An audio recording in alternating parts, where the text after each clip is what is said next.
tumbuh selama ada hubungan dengan firman Tuhan, yaitu belajar akan Alkitab.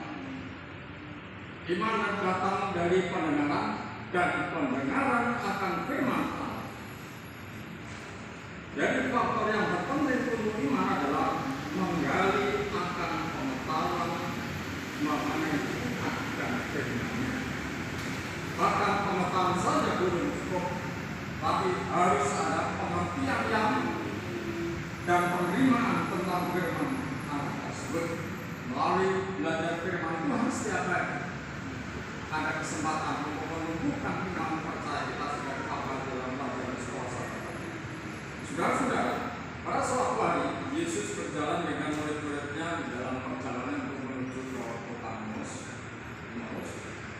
Yesus melihat bahwa murid-muridnya mempunyai masalah di dalam pengertian akan firman Allah. Maka mereka sepertinya tertutup dengan pengertian yang salah.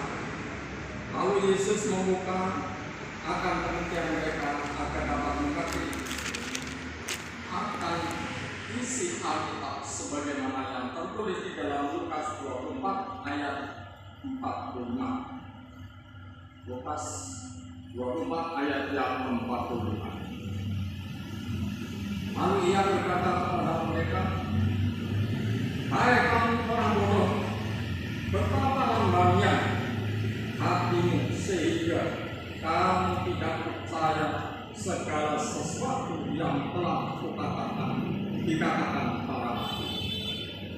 Saudara-saudara, adalah sangat penting bagi kita untuk membaca akan firman Tuhan yang sangat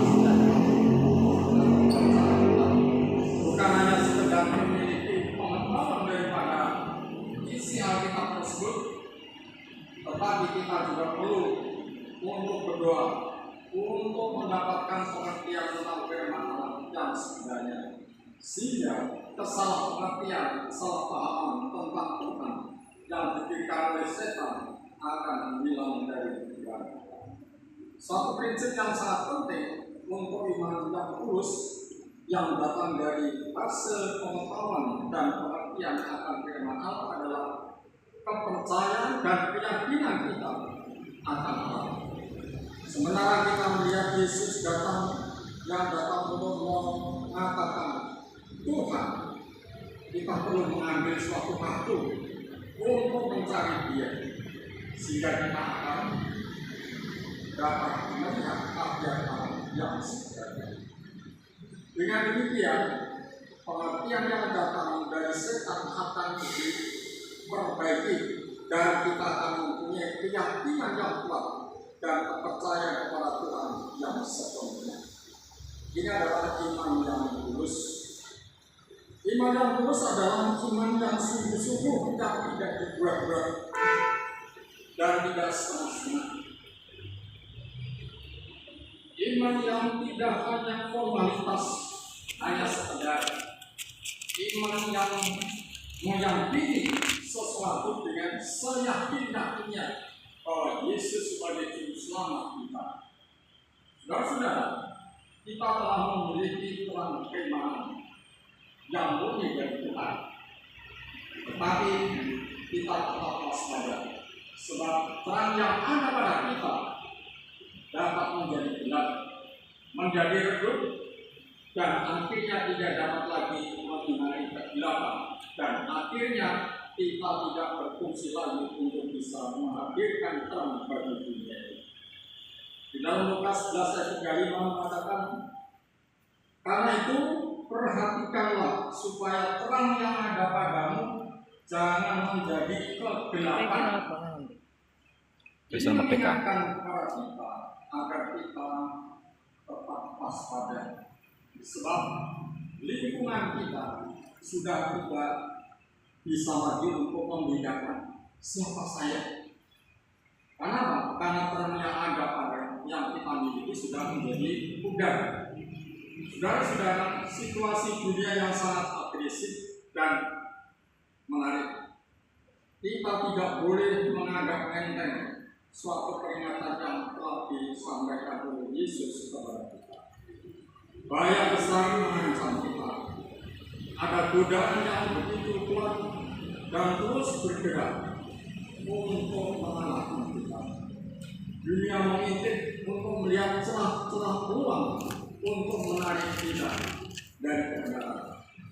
Itulah sebabnya kita harus super hati-hati di dalam segala tindakan dan di dalam kehidupan kita.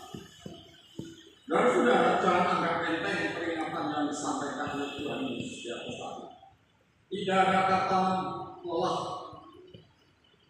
dan menyerah dari dunia yang bisa membuat dunia berhenti untuk mempengaruhi kita.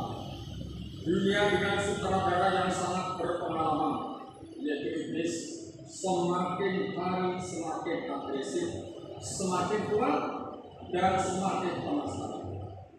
Sehingga dengan segala keyakinannya, dunia berjuang untuk memikat kita. Saudara-saudara, janganlah kita sampai terjebak oleh kehidupan dunia ini. Kita telah menerima terang kebenaran, berarti kita diasingkan dari kehidupan dunia ini. Meskipun kita hidup di dalam dunia yang penuh dosa dan kemungkinan besar melakukan pelanggaran-pelanggaran, Yesus sebagai perantara kita selalu berjalan bersama dengan kita untuk membuat kita terus bertumbuh dan maju.